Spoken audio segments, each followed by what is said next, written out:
ভেনেজুয়েলার ৪ শীর্ষ সরকারি কর্মকর্তার উপর নিষেধাজ্ঞা জারি করল যুক্তরাষ্ট্র। সোমবার লাতিন দেশগুলোর সংগঠন লিমার বিশেষ সম্মেলনে এই ঘোষণা দেন মার্কিন ভাইস প্রেসিডেন্ট।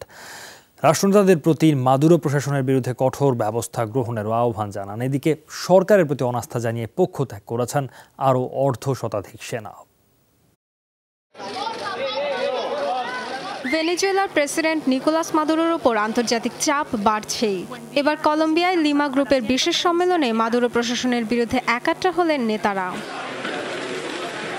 বোগোতার সম্মেলনে যোগ দিয়ে মাদুরো প্রশাসনের বিরুদ্ধে কঠোর ব্যবস্থা গ্রহণের হুঁশিয়ারি দেন মার্কিন ভাইস প্রেসিডেন্ট মাইক পেন্স। ভেনেজুয়েলার ৩ প্রাদেশিক গভর্নর এবং একজন শীর্ষ সরকারি কর্মকর্তার উপর নিষেধাজ্ঞার ঘোষণা দেন তিনি। পাশাপাশি মাদুরো সরকারের বিরুদ্ধে চাপ প্রয়োগে অন্যান্য লাতিন দেশগুলোর প্রতি আহ্বান জানান পেন্স। আমাদের বক্তব্য পরিষ্কার, ভেনেজুয়েলার জনগণের স্বাধীনতা ও গণতন্ত্র পুনরুদ্ধারে পাশেই থাকবে ওয়াশিংটন। মেক্সিকো, উরুগুয়ে এবং ক্যারিবিয়ান দেশগুলোর প্রতি আহ্বান, মাদুরো প্রশাসনের বিরুদ্ধে কঠোর হন, ভেনেজুয়েলার দুর্গত মানুষের পাশে দাঁড়ান।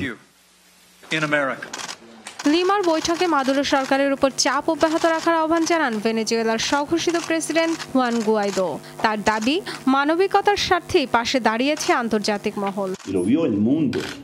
সংবিধান ও গণতন্ত্র রক্ষায় জনগণের আন্দোলনকে সমর্থন দিচ্ছে যুক্তরাষ্ট্র। দেশের মানুষের সংকটে সাহায্যের আবেদন জানিয়েছিলাম, সে আবেদনে সাড়া দিয়েছেন তারা। এতদিন ধরে নিকোলাস মাদুরো প্রশাসন যে সেনা সমর্থনের ভিতের উপর দাঁড়িয়েছিল, সেখানেও তৈরি হয়েছে ফাটল। সরকারের প্রতি অনাস্থা জানিয়ে পক্ষ ত্যাগকারী সেনাদের সংখ্যা বাড়ছে।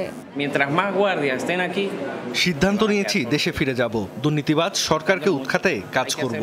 আমরা ন্যাশনাল গার্ডের সদস্য, আমাদের কাজ জনগণের সুরক্ষা দেয়া, জনগণকে হত্যা করা নয়। সবারই পরিবার রয়েছে, আমরা সবাই মৌলিক প্রয়োজনের সাথে লড়াই করছি। সহকর্মীদের প্রতি আহ্বান, এখনই সাহসী সিদ্ধান্ত নিন। ভেনেজুয়েলায় ত্রাণ প্রবেশকে কেন্দ্র করে 3 দিনের রক্তক্ষয়ী সংঘাতের পর থমথমে ব্রাজিল সীমান্তের পরিবেশ।